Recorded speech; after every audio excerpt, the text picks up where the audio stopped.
Thank you. Mr. Minister, dear colleagues, I'm delighted to welcome you to Yerevan, and it's a really great pleasure for me to meet you during your first ever visit to Armenia. I hope you will enjoy your short stay here despite the hard schedule of your visit. I very much look forward to fruitful discussions and success of our today's engagement. I hope that this meeting will undoubtedly boost our relations. Mr. Minister, Armenia is interested in deepening and strengthening our ties, our cooperations, and this refers to political dialogue, this refers to economic relations, our cooperation in the spheres of energy, communications, information technologies, culture, science. So we're ready to go to the next level in our relations. Mr. Minister, Slovakia is an important partner for Armenia, not only in bilateral dimensions, but as I mentioned, but also as a member of the European Union. We attach high importance to our further cooperation and engagement with the European Union, and we were today speaking about the implementation of CEPA agreement. And also we have a good record of cooperation in various multilateral platforms and international organizations. We've been supporting together more frequently than I would say the other way. Colleagues, to speak about the current situation in our region. You know that after this large-scale aggression by Azerbaijan against the Nagorno-Karabakh and the people of Nagorno-Karabakh last fall, a ceasefire was established by the trilateral statement with the mediation of Russian Federation. Unfortunately, Azerbaijan does not implement all the provisions of that statement, and this, first of all, this refers to the release of Armenian prisoners of war on civilian captives.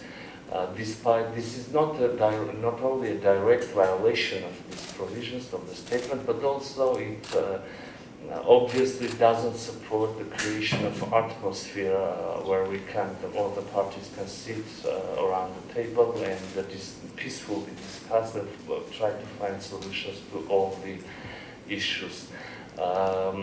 Secondly comes the Armenophobic rhetoric by the authorities of Azerbaijan and President Ilham Aliyev himself.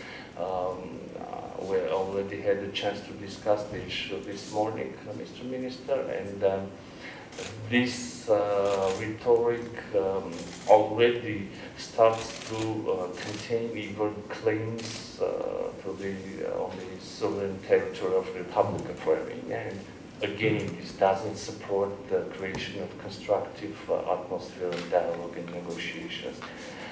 And furthermore, Azerbaijani troops infiltrated into the sovereign territory of the Republic of Armenia, and they refused to take the troops away back home.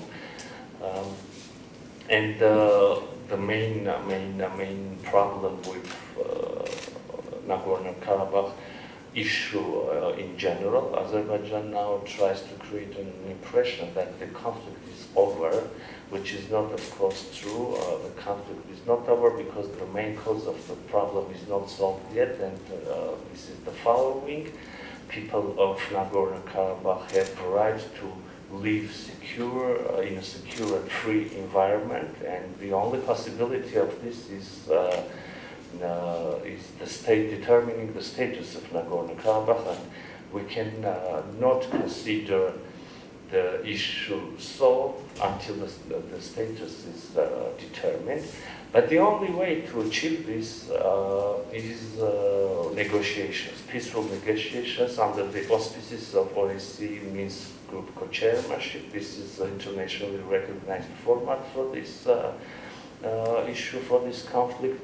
And this is, by the way, not only the Armenian position, but also position of co-chairs, the United States, Russian Federation, and France. This is the position of European Union and European countries. Long-lasting peace and security and stability in the South Caucasus is the strategy of the Armenian government, and this is reflected quite clearly stated in the program of new government of Republic of Armenia and adopted in the Parliament of Armenia. But again, as I told, we should have an atmosphere, we should de-escalate the situation, bring the tension down, and then start peaceful talks, negotiations. Unfortunately, as I stated, provocative actions and rhetoric of Azerbaijan does not support this process. Thank you so much, Mr. Minister, dear Ararат colleagues, Mr. Ambassador.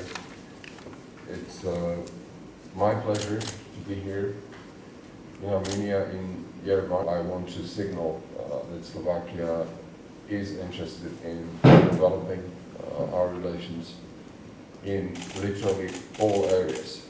We can build on a lot of things that have been achieved over the last years, and I believe our decision to open the embassy.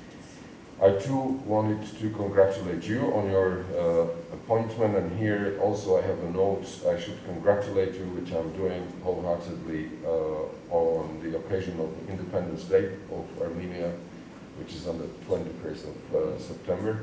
I'll be flying very quickly through a few remarks that I want to share with you on our bilateral relations.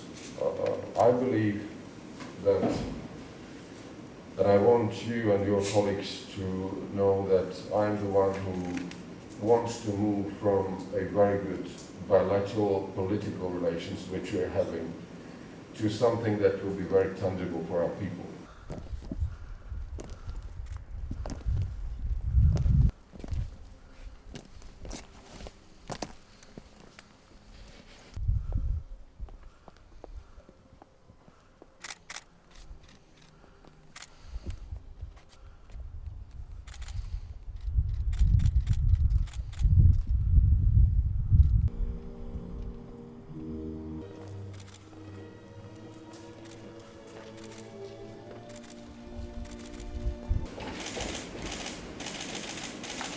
Thank you.